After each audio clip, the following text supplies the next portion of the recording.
Do you have that growing stack of books on your nightstand that seems to multiply when you're not looking? That ever-expanding reading list that makes you feel simultaneously ambitious and inadequate? You're not alone. I remember the moment I looked at my reading tracker and realized I'd only finished 5 books in an entire year. 5, I considered myself someone who loved reading, who valued learning, who understood the importance of books, and yet my actual reading habits told a different story. Since graduating, my reading had declined every single year. Work, life, distractions, they all conspired to pull me away from the pages. But then I encountered a quote from Otto von Bismarck that shifted my perspective. Fools learn from experience. I prefer to learn from the experience of others. It hit me that reading is the most efficient vehicle ever created for learning from others' experiences, for gaining decades of wisdom in hours, for standing on the shoulders of giants. And I was barely using it. So I developed a system, not a complicated one, but a deliberate one. A framework that took me from 5 books a year to over 100, while actually improving my comprehension and retention. This isn't about speed reading or skimming. It's about building sustainable habits and smart systems that make consistent, meaningful reading a natural part of your life. The first pillar might sound counterintuitive: buy books in bulk. Most people approach reading like they're planning a military operation, carefully selecting one book, reading it, then painstakingly choosing the next. This creates decision paralysis and breaks momentum. The Dutch Renaissance scholar Erasmus had a better approach. When I have a little money, I buy books, and if I have any left, I buy food and clothes. I adopted this mentality. When people ask me whether they should read Seneca, Marcus Aurelius, or Epictetus to understand Stoicism, I tell them buy all 3. Having an inventory of books means you never face the "what should I read next?" dilemma that often turns into hours of reading reviews instead of actual reading. It means when you finish a book at 10 p.m., you can immediately pick up the next one that calls to you. It means your reading momentum never has to slow down. Some people find this extravagant. They'll spend $200 on dinner or new shoes without blinking, but hesitate to invest the same amount in 20 books that could transform their thinking and life. But consider the return on investment. Where else can you get decades of someone's condensed wisdom and experience for 10/10?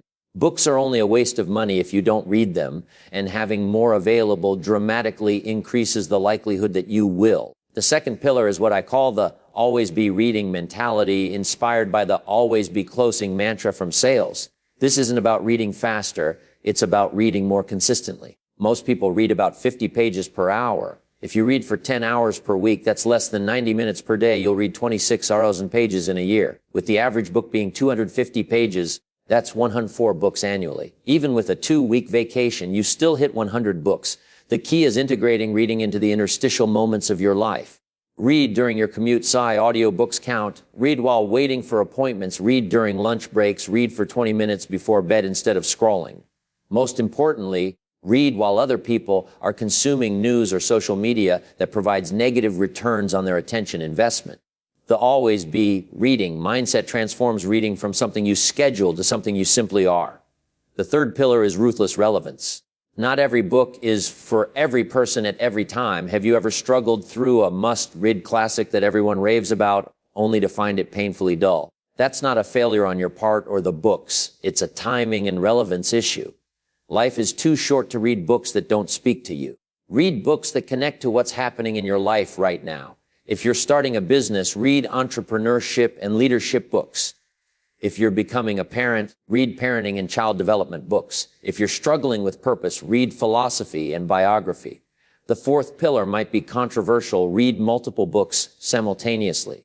There are no reading police who will arrest you for having multiple books in progress. I typically have 3-5 books going at once. I might read a dense business or psychology book in the morning when my mind is fresh, a biography in the afternoon, and some fiction before bed. Your brain is perfectly capable of handling multiple narratives and concepts simultaneously. In fact, reading related books in parallel can deepen your understanding as you notice connections and patterns across different authors' perspectives.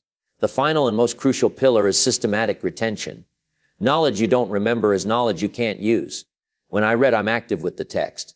For physical books, I use a pen to make margin notes and highlight particularly powerful passages. For digital reading, I'm careful not to over-highlight. The ease can lead to highlighting everything moderately interesting rather than truly profound insights. But the real magic happens after finishing the book. I go back through my highlights and notes, and I write a brief summary in my own words. What was the book's core message? What were the key takeaways?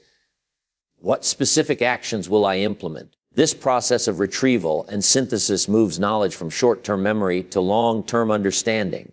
It transforms passive consumption into active learning.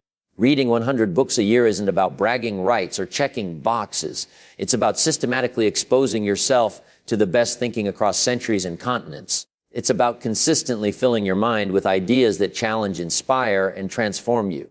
It's about becoming the kind of person who learns from others' experiences rather than having to learn everything the hard way. The system works because it addresses both the practical logistics and the psychological barriers to consistent reading. It gives you permission to buy books enthusiastically, to read multiple books at once, to abandon books that don't serve you, and most importantly, to make reading a natural, integrated part of your identity rather than another item on your to-do list. So look at that stack of unread books not as a source of guilt, but as potential. Potential learning, potential growth, potential transformation. The journey from 5 books to 100 begins with a single decision, the decision that reading matters enough to build a system around it. Your future self, wiser, more knowledgeable, more perspective, is waiting in those pages. All you have to do is turn them.